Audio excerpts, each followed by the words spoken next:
à l'armée. Le ministre des Forces armées, Yankhoba Diémé, aux côtés du SEMGA, Omar Ouad, 7h55. Je vous rappelle notre débat du jour dans la matinale. Pourquoi la criminalisation du viol peine-t-elle à dissuader?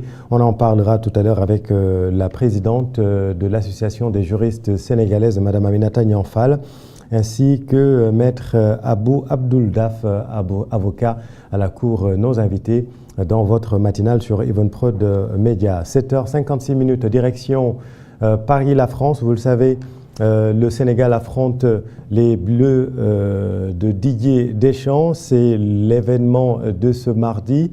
On va essayer de rentrer en liaison avec le journaliste sportif Yoro Mangara. Yoro, bonjour. Bonjour Chérif, bonjour. Alors, quelle est la température d'abord actuellement à Paris?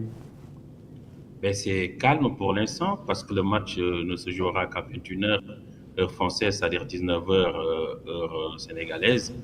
Pour l'instant, les Français sont au travail tout en ruminant et en se murmurant dans la tête que oui, le match sera très important et très disputé. On parle beaucoup, on va revenir sur le présent, mais un peu d'histoire. On parle beaucoup de cette rencontre Sénégal-France de 2002. Est-ce qu'on en parle également là-bas en France? Oui, surtout qu'on n'a pas une population jeune ici en France. Il y a plus de vieux que de jeunes. Donc en 2002, une majeure partie, plus de 65% de la population française était déjà là quand le Sénégal battait la France, contrairement au Sénégal où on a 75% de jeunes qui n'ont pas vu cette rencontre. Ici, les gens l'ont vécu, ils ont vécu ce moment important.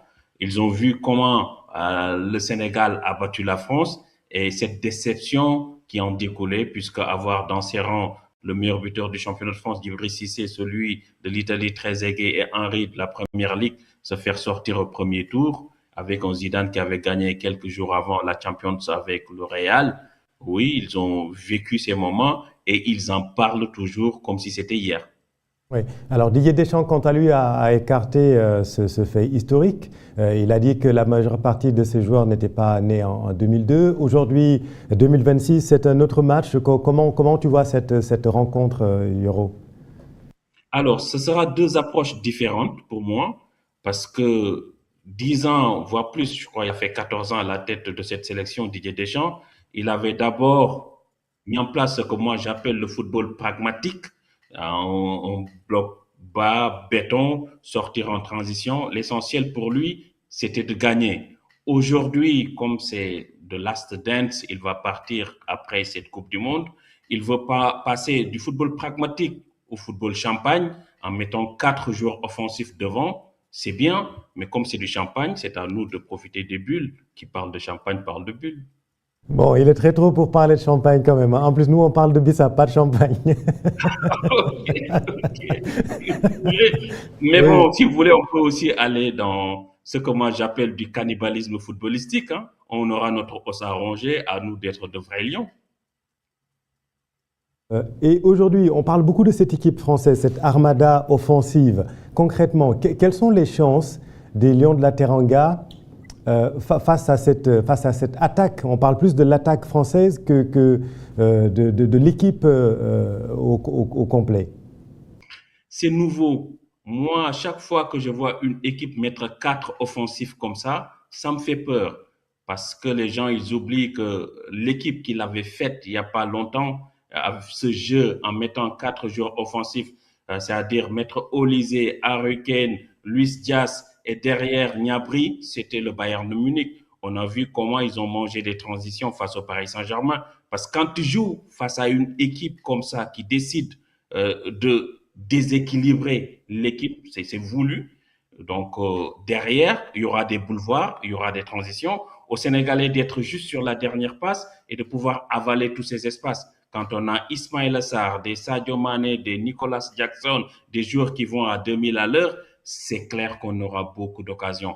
Et cette équipe, même si Mbappé a dit qu'il va défendre parce qu'il veut gagner la Coupe du Monde, mais savoir défendre et vouloir défendre, c'est deux mots différents Parce que là, il va falloir savoir gérer la transition défensive. Ils ont des défenseurs rapides, mais franchement, si la France décide de jouer avec ces 4 joueurs fantastiques, on aura énormément la possibilité de leur faire mal dans ces transitions offensives. Puisque, regardez le match d'hier, quand le Cap-Vert a décidé de jouer bloc bas, toute équipe qui joue bloc bas crée des problèmes à son adversaire puisque c'est difficile de trouver un espace de passe, des angles de passe. Donc, si nous, on décide de jouer bloc bas et qu'on fasse en sorte que cette équipe française n'ait pas cet espace, ces angles de passe, et avoir la qualité d'un Lamine Camara au milieu ou d'un Pape Gueye ou Idrissa Gana Gueye de pouvoir toucher sur un ballon nos attaquants, on peut faire mal à cette équipe de la France. Et justement, comment faire mal à cette équipe? Est-ce que vous y croyez? Je vous sens très confiant, mais est-ce que le Sénégal peut réitérer l'exploit de 2002? Déjà, cette équipe de 2026, elle est beaucoup plus complète que celle de 2002. De 2002, justement, avait battu la France en transition.